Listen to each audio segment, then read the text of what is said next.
Hello everyone, welcome back to my channel. ಇವತ್ತು ನಾವು ಎಲ್ಲಿ ಬಂದಿದ್ವಿ ಅಂದರೆ ಟೆರೇಸ್ ಮ್ಯಾಗ ಬಂದಿದ್ವಿ. ನಿನ್ನೆ ಕೂಡ ಬರೋದು ಪ್ಲ್ಯಾನ್ ಇತ್ತು, ಬಟ್ ಮಂಕಿ ಇರೋದ್ರಿಂದ ಬರಲಿಲ್ಲ ನಾವು. ಯಾಕಂದರೆ ನಾವು ಇರೋ ಸ್ಥಳದಲ್ಲಿ ಮಂಕಿ ಕಾಟ ತುಂಬ ಇದ್ದಾವೆ.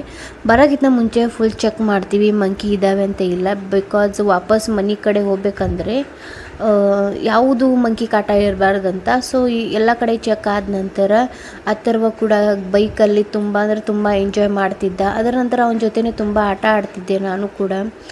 ಅದರ ನಂತರ ಅಥರ್ವ ಹುಡುಕಾಡಕತ್ತಾನೆ ಏನಂದರೆ ಏರೋಪ್ಲೇನ್. ಈ ಕಡೆ ನಾವು ಇರೋದಲ್ಲಿ ಏರೋಪ್ಲೇನ್ ತುಂಬ ಅಂದರೆ ತುಂಬ ಸನಿ ಇರುತ್ತೆ. ಅದ್ರ ಸಂಬಂಧ ಅವ ಏರೋಪ್ಲೇನ್ ನೋಡೋಕೆ ಇಷ್ಟಪಡ್ತಾನೆ. ಮೇಗಿಂದ ಹತ್ತಿರ ಕಾಣಿಸ್ತಿರೋದ್ರಿಂದ ಎಲ್ಲ ಮಕ್ಕಳಿಗೂ ಕೂಡ ಅಷ್ಟೇ ಹ್ಯಾಪಿನೆಸ್ ಇರುತ್ತೆ ನೋಡೋದಕ್ಕೆ. ವೆದರ್ ಕೂಡ ತುಂಬ ಅಂದರೆ ತುಂಬ ಚೆನ್ನಾಗಿದೆ.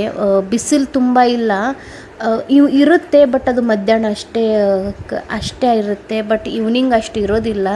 ಇವತ್ತಂದ್ರೆ ತುಂಬ ತಣ್ಣಗೆ ವಾತಾವರಣ ಇತ್ತು, ಅದಕ್ಕೆ ತುಂಬ ಇಷ್ಟ ಆಯಿತು.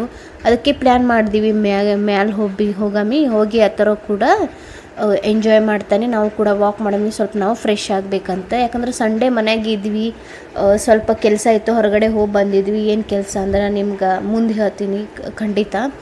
ಸೊ ಇಲ್ಲಿ ನೋಡ್ರಿ ತುಂಬ ಅಂದರೆ ತುಂಬ ಹಕ್ಕಿಗಳು ಮತ್ತು ಜಾಸ್ತಿ. ಈ ಕಡೆ ನಾವು ಇರೋದಲ್ಲಿ ಚಿಮಣಿ ಜಾಸ್ತಿ ಕಾಣೋದು ಕಮ್ಮಿ, ಹಕ್ಕಿ ಅಂದರೆ ಭಾಳ ಇರುತ್ತೆ. ನೋಡ್ತಿರ್ಬೋದು. ಆ ಥರ ಕೂಡ ಪಪ್ಪನ ಜೊತೆನೇ ಇರ್ತಾನೆ ಆಲ್ ಟೈಮ್. ಇಲ್ಲಿ ನಾನು ಬಂದು ಅಡುಗೆ ಮಾಡ್ತಾಯಿದ್ದೆ. ಇಲ್ಲಿ ತುಪ್ರಿಕಾಯಿ ಪಲ್ಯ ಮಾಡ್ತಾ ಇದ್ದೆ ಮತ್ತು ಚಹಾ ಕೂಡ ಕುಡಿದಿದ್ವಿ. ಅಲ್ಲಿ ಶುಂಠಿ ಕೂಡ ಅಲ್ಲೇ ಇಟ್ಟಿದ್ದೀನಿ ಇನ್ನು. ಅದ್ರ ನಂತರ ಹಾಲು ಕಾಯಿಸಿ ಅದ್ರ ನಂತರ ಅನ್ನ ಕೂಡ ಇಡಬೇಕು. ಒಂದು ಟಿಪ್ಸ್ ಕೊಡೋಕೆ ಇಷ್ಟಪಡ್ತೀನಿ ಎಲ್ಲರಿಗೆ. ಅನ್ನ ಪೂರ್ತಿ ಮೃದುವಾಗಿ ಚೆನ್ನಾಗಿ ಕುದಿಬೇಕಂದ್ರೆ ಡೆಫಿನೆಟ್ಲಿ ನೀವು ಅಕ್ಕಿ 10 ನಿಮಿಷ ಮುಂಚೆ ನೆನೆ ಇಡ್ರಿ ನೀರಾಗ. ಅಂದ್ರೆ ತುಂಬ ಸಾಫ್ಟ್ ಆಗುತ್ತೆ. ಮಕ್ಕಳು ಇದ್ರ ಮನೆಯಾಗೆ ಡೆಫಿನೆಟ್ಲಿ ಹಾಗೆ ಮಾಡಿರಿ, ಯಾಕಂದರೆ ಕುತ್ತಿಗೆ ಸಿಗಂಗಿಲ್ಲ. ಸೊ ಚೆನ್ನಾಗಿ ಹಿಂಗೆ ಮ್ಯಾಶ್ ಆಗಿಬಿಡುತ್ತೆ. ಸೊ ನಾನು ಡೆಫಿನೆಟ್ಲಿ ಹಾಗೆ ಮಾಡ್ತೀನಿ, ನೀವು ಹಾಗೆ ಮಾಡ್ರಿ ಅಂತ ಅಂತೀನಿ. ಸೊ ನೆಕ್ಸ್ಟ್ ಅಂದರೆ ನಾನು ಸ್ವಲ್ಪ 10 ನಿಮಿಷ ಆಯ್ತು ನಾನು ನೀರಾಗಿಟ್ಟು ಇಲ್ಲಿ ನಾನು ಅನ್ನಕ್ಕೆ ಇಡಕತ್ತೀನಿ. ಅದ್ರ ನಂತರ ಗ್ರೋಸರೀಸ್ ತಂದಿದ್ದೆ. ಗ್ರೋಸರೀಸ್ ಸದ್ಯಕ್ಕೆ ಇವತ್ತು ಇಡಬೇಕು. ಮಧ್ಯಾಹ್ನಕ್ಕೆ ಹೋಗಿ ತಂದಿದ್ವಿ, ಬಟ್ ಸುಸ್ತಾಗಿತ್ತು, ಬಿಸಿಲು ತುಂಬ ಐತಲ್ಲ, ಅದಕ್ಕೆ ಇಡಕ್ಕೆ ಹೋಗಿಲ್ಲ. ಅದರ ನಂತರ ಅದಕ್ಕೆ ನಾನು ನಡ್ರಿ ಈಗ ಬೇಡ, ನಾವು ಈ ಮಧ್ಯಾಹ್ನ ಇಡೋದು ಬೇಡ ಅಂತ ಈವ್ನಿಂಗೆ ನಿನ್ನೆ ವಾಕ್ ಹೋಗಿ ಸ್ವಲ್ಪ ಆ ಥರ ಆಟ ಆಡಿಸಿ ಬಂದು ಸ್ವಲ್ಪ ದೀಪ ಹಚ್ಚಿ ಚಹಾ ಕುಡಿದ್ವಿ. ಅದರ ನಂತರ ಹಾಗೆ ನಾನು ಇಲ್ಲಿ ಅಡುಗೆ ಕೂಡ ಮಾಡ್ತಾಯಿದ್ದೆ. ಯಾಕಂದರೆ ಎಲ್ಲರಿಗೂ ಗೊತ್ತಿರೋದ್ರಿಂದ ಬಿಗ್ ಬಾಸ್ ಹತ್ತಿದ್ದೆ 9ಕ್ಕೆ, ಅದಕ್ಕೆ ಪಟಾಪಟ ಆ ಟೈಮಲ್ಲಿ ಊಟ ಮಾಡ್ತೀವಿ ನೋಡ್ಕೋತಂತ ನಾನು ಇಲ್ಲಿ ಪಟಾಪಟ ಊಟ ಕೂಡ ಅಡುಗೆ ಕೂಡ ರೆಡಿ ಮಾಡ್ತಿದ್ದೆ. ಯಾಕಂದರೆ ಆ ಥರ ಹಶು ಆಗುತ್ತೆ. ಅವಾಗ ಕರೆಕ್ಟ್ ಒಂದು ಟೈಮಿಂಗ್ ಇರುತ್ತೆ 8ಕ್ಕಂತ. ಸೊ ಅದಕ್ಕೆ ಅವನಿಗೆ ಊಟಕ್ಕೆ ಕರೆಕ್ಟ್ 8ಕ್ಕೆ ಕೊಡಬೇಕಂತ ಪ್ರಿಪೇರ್ ಮಾಡ್ತಾಯಿದ್ದೆ. ಹಿಟ್ಟು ಕೂಡ ತೊಗೋತಾ ಇದ್ದೇನೆ ಇಲ್ಲಿ ಚಪಾತಿದು. ಇನ್ನೊಂದು ಇಷ್ಟಪಡ್ತೀನಿ ನಿಮಗೆ ಟಿಪ್ಸ್ ಕೊಡೋಕ್ಕೆ. ಹಿಟ್ಟು ನಾದುವಾಗ ಹೊರಗಡೆ ಹಿಟ್ಟು ಚೆಲ್ಲಿದ್ರೆ ಈ ಥರ ನೀವು ನಾದ್ಕೋರಿ. ಒಂದು ಬೌಲ್ನಲ್ಲಿ ಹಿಂಗೆ ಮಿಕ್ಸ್ ಮಾಡಿದ್ರೆ ಅದು ಹೊರಗಡೆ ಅತಿ ಜಾಸ್ತಿ ಬೀಳಂಗಿಲ್ಲ. ಸೊ ನಾನು ಕೂಡ ಎಲ್ಲಿ ಯಾವುದೋ ಒಂದು ಗೂಗಲ್ನಾಗೆ ನೋಡಿದ್ದೆ. ಸೊ ಅದಕ್ಕೆ ನಿಮ್ಗೆ ಹೇಳ್ತಾ ಇದ್ದೇನೆ, ನೀವು ಕೂಡ ಹಿಂಗೆ ಮಾಡಿದ್ರೆ ರಿಯಲಿ ಚೆನ್ನಾಗಿ ನೋಡ್ರಿ. ಒಂಚೂರು ಜಾಸ್ತಿ ಹೊರಗಡೆ ಕೂಡ ಬಿದ್ದಿಲ್ಲ. ಅದರ ನಂತರ ಸ್ವಲ್ಪ ಉಪ್ಪು ಹಾಕಿ ಚೆನ್ನಾಗಿ ನಾದ್ಕೊಳ್ತಾ ಇದ್ದೇನೆ. ಮತ್ತು ಆ ಥರ ಕೂಡ ಬಾ ಮಮ್ಮಿ ಆಟ ಆಡ್ಬಾ ಅಂತ ಹೇಳಕತ್ತಿದ್ದ, ಬಟ್ ಆಲಿಲ್ಲ ಹೋಗೋಕ್ಕೆ. ಯಾಕಂದ್ರೆ ಅಡುಗೆ ಕೂಡ ಮಾಡೋದಿತ್ತು.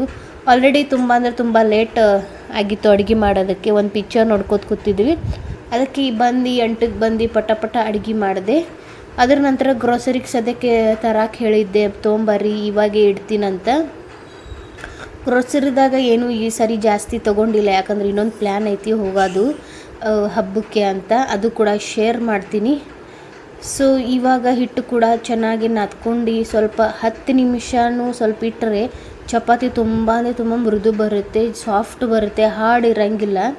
ಸೊ ಅದಕ್ಕೆ ನಾನು ಇಲ್ಲಿ ನಾದ್ಕೊಂಡು ಮುಚ್ಚಿ ತೆಗೆದು ಇಡಾಕತ್ತೀನಿ. ಸೊ ನೀವು ಹೆಂಗೆ ಮಾಡ್ತೀರಿ ಕಮೆಂಟ್ ಮೂಲಕ ತಿಳಿಸ್ರಿ. ನಾವಂತೂ ಡೆಫಿನೆಟ್ಲಿ ಸ್ವಲ್ಪ 10 ನಿಮಿಷ ಯಾಕಾಗಲ್ಲಕ್ಕ ಸ್ವಲ್ಪ ಹಿಟ್ಟಿನ ನೆನೆಯೋಕ್ಕೆ ಟೈಮ್ ಕೊಡ್ತೀವಿ. ಅಕ್ಕಿ ಕೂಡ ಹಾಗೆ ಮಾಡ್ತೀನಿ ನಾನು. ಸೊ ನಿಮ್ಮ ಮನೇಲಿ ನೀವು ಹೆಂಗೆ ಮಾಡ್ತೀರಿ ಕಮೆಂಟ್ ಮೂಲಕ ತಿಳಿಸ್ರಿ. ಇಲ್ಲಿ ನೋಡ್ತಿದ್ರೆ ಗ್ರೋಸರಿ ತೋರ್ಸಾಕತ್ತಿದ್ದು ನಿಮ್ಗೆ ಏನೇನು ತೊಗೊಳ್ತಾ ಇದ್ದೀನಿ ಅಂತ, ತೊಗೊಂಡು ಬಂದಿದ್ದೀನಂತ. ಇಲ್ಲಿ ಉದ್ದಿನಬೇಳೆ, ಶೇಂಗಾ ಮತ್ತು ಬೇಳೆ, ಅದರ ನಂತರ ಸಕ್ರೆ. ನಮ್ಮ ಮನ್ಯಾಗ ಸಕ್ರೆ ಶೇಂಗಾ ಜಾಸ್ತಿ ಉಪಯೋಗ ಆಗುತ್ತೆ. ಯಾಕಂದ್ರೆ ಸಕ್ರೆ ಡೆಫಿನೆಟ್ಲಿ ಚಹಾ ನಾವು ಎಟ್ ಟೈಮ್ ಕೊಡೋದ್ರಿಂದ ಸಕ್ರೆ ನಾನು ಜಾಸ್ತಿ ಕ್ವಾಂಟಿಟಿ ತೊಗೊಂಡ್ಬರ್ತೀನಿ. ಇಲ್ಲಿ ಶೇಂಗಾ ಕೂಡ ಹಾಕ್ಕೊಳ್ತಾ ಇದ್ದೇನೆ. ಪಟ ಶೇಂಗಾ ಹಾಕ್ಕೊಂಡು ಈ ಸಾರಿ ಶೇಂಗಾ ತುಂಬ ಇಷ್ಟ ಅದು ನನಗೆ. ಹಾಗೆ ಆ ಥರ ಕೂಡ ಬೇಡ್ತಿದ್ದೆ, ಶೇಂಗಾ ಕೊಡು ಮಮ್ಮಿ ಹಾಗೆ ಅವನಿಗೆ ಕೂಡ ಶೇಂಗಾ ಕೊಡ್ತಾ ಇದ್ದೆ. ಬಟ್ ಅವನಿಗೆ ಸ್ವಲ್ಪ ಹುರಿದು ಚಿಕ್ಕಿ ಮಾಡ್ತೀನಿ ಅಥವಾ ಅದ್ರದ್ದು ಉಂಡೆ ಮಾಡಿಕೊಡ್ತೀನಿ. ಯಾಕಂದರೆ ಬೆಲ್ಲದ ಜೊತೆ ಕೊಟ್ಟರೆ ಹೈ ಪ್ರೋಟೀನ್ ಇರುತ್ತೆ ಅದು. ಉದ್ದಿನಬೇಳೆ ಕೂಡ ಆಗಿದ್ದು, ಅದಕ್ಕೆ ಗ್ರೋಸರಿದಾಗ ಉದ್ದಿನಬೇಳೆ ಕೂಡ ಬರೆಸಿದ್ದೇನೆ. ಅದು ಕೂಡ ಹಾಕ್ಸ್ಕೊಂಡು ಚೆನ್ನಾಗಿ ನೋಡ್ತಿದ್ದೀರಾ. ಅದಕ್ಕಿಂತ ಮುಂಚೆ ನಾನು ಇವೆಲ್ಲ ಡಬ್ಬಿಗಳು ಸ್ವಲ್ಪ ವಾಶ್ ಮಾಡಿದ್ದೆ. ಯಾಕಂದರೆ ತುಂಬ ಗಲೀಜಾಗಿತ್ತು, ಅದಕ್ಕೆ ವಾಶ್ ಮಾಡಿದ್ದೆ. ಇದ್ರ ನಂತರ ಬೇಳೆ ಸ್ವಲ್ಪ ತೊಗೊಂಡಿದ್ದೆ, ಯಾಕಂದರೆ ಊರಿಗೆ ಹೋದ್ಮೇಲೆ ಬೇಳೆ ಅಲ್ಲಿ ಸಿಗ್ತವೆ. ಅದಕ್ಕೆ ನಾನು ಇಲ್ಲಿ ಸ್ವಲ್ಪ ತೊಗೊಂಡೆ ಈ ಸಾರಿ. ಇಲ್ಲಿಕ್ಕಿನ ಯಾವತ್ತು ನಮ್ಮ ಮಮ್ಮಿ ಕಡೆದಿಂದ ಬೇಳೆ ಬರ್ತಾವೆ, ಅವ್ರು ಹೊಲದಾಗ ಬೆಳೋದ್ರಿಂದ ಅವರು ಬೇಳೆ ಅವ್ರ ಕಡೆದೇ ಕೊಡ್ತಾರೆ ನಮ್ಗೆ. ಶುಗರ್ ನೋಡ್ತಿದ್ದೀರ ಫುಲ್ ಖಾಲಿ ಆಗಿತ್ತು, ಹೋಗೇಬೇಕಿತ್ತು ಇವತ್ತು ಹೋಗ್ತಿದ್ದಿಲ್ಲ ಅಂದರೆ ಡೆಫಿನೆಟ್ಲಿ ಪ್ರಾಬ್ಲಮ್ ಆಗ್ತಿತ್ತು ನಾಳೆ ಚಹಾ ಮಾಡೋದಕ್ಕೆ ಅಂತ ಇವತ್ತೇ ಹೊರಗಡೆ ಹೋಗಿ ಗ್ರೋಸರಿ ತುಂಬ್ಕೊಂಡ್ವಿ. ಶುಗರ್ ಕೂಡ ತುಂಬಿ ಆಯಿತು ಅಂದರೆ ಚಿಂತಿರಂಗಿಲ್ಲ. ಗ್ರೋಸರಿ ಎಲ್ಲ ಇದ್ದರೆ ಮನೆಯಾಗೆ ಅಡುಗೆ ಮಾಡೋದಕ್ಕಾಗಲಿ ಅಥವಾ ಚಹಾ ಕೊಡೋದಕ್ಕಾಗಲಿ. ಅದರ ನಂತರ ನಾನು ನೋಡ್ತಿದ್ದೀರ ಇಷ್ಟೇ ಉಳಿದಿತ್ತು ಶುಗರ್. ಅದ್ರ ಕೂಡ ನಾನು ಈ ಡೈಲಿ ಡಬ್ಬದಾಗೆ ನಾನು ಶುಗರ್ ಕೂಡ ಎತ್ತಿಡ್ತಾ ಇದ್ದೇನೆ. ಅದರ ನಂತರ ಈ ವಿಡಿಯೋ ನಿಮ್ಗೆ ಹೆಂಗೆ ಅನ್ನಿಸ್ತು, ಇಷ್ಟ ಆದರೆ ಡೆಫಿನೆಟ್ಲಿ ಒಂದು ಲೈಕ್ ಮಾಡಿರಿ, ಕಮೆಂಟ್ ಮಾಡಿರಿ, ಶೇರ್ ಮಾಡಿರಿ.